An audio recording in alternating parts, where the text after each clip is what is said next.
Cadê o Diogo Alvino? Ah, que eu achei. Sou de esquerda raiz e farei críticas aos youtubers da plataforma estadunidense Google, né? Parece que a gente é do time do Google, né? Crepe, Jones e Humberto.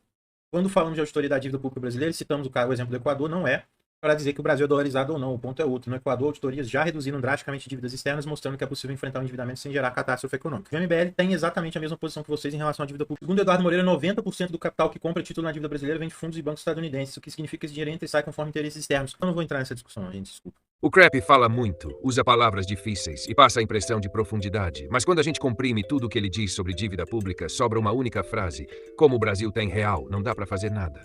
Segundo ele, se a dívida fosse em dólar, aí sim seria possível falar em auditoria. Como é em real, estaria tudo determinado, imutável. Essa ideia transforma a moeda em destino e a política em impotência. Isso não é análise econômica, é fatalismo travestido de técnica. A auditoria da dívida não depende da moeda, depende de contratos, legalidade e decisão política. O argumento de que não dá porque é em real é uma simplificação grosseira, usada apenas para encerrar o debate.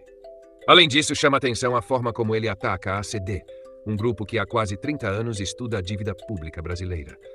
Atacar quem defende justiça fiscal é o caminho mais fácil, especialmente num ambiente em que há forte investimento político e ideológico para que prevaleça a visão neoliberal, a mesma defendida pelo MBL. Deslegitimar quem pesquisa o tema há décadas é mais confortável do que enfrentar o conteúdo dessas análises. Ele também ignora deliberadamente como o sistema financeiro funciona de fato. A dívida brasileira é majoritariamente comprada por bancos e fundos estrangeiros, como aponta o economista Eduardo Moreira. Você soma bancos, instituições financeiras, fundos de investimento, fundos de previdência, investidores estrangeiros, você vai chegar a quase 90% dos títulos. Fingir que isso não existe é esconder a relação de poder por trás de um discurso técnico. O padrão se repete em outros temas. Além de atacar a auditoria, ele critica a Suprema Corte, mesmo sabendo que houve uma tentativa concreta de golpe no país. Também sabe que o governo Bolsonaro foi responsável por uma gestão da pandemia que resultou em centenas de milhares de mortes evitáveis. Ainda assim, trata essas questões como se fossem apenas opiniões ou disputas abstratas, ignorando o peso real que tiveram sobre a vida das pessoas.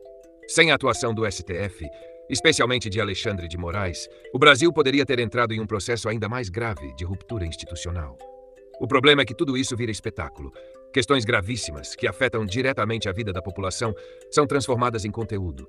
A tragédia nacional vira matéria-prima para engajamento. Ele se mantém como comentarista permanente do caos, mas não aponta caminhos de solução. Critica tudo, mas rejeita qualquer enfrentamento estrutural.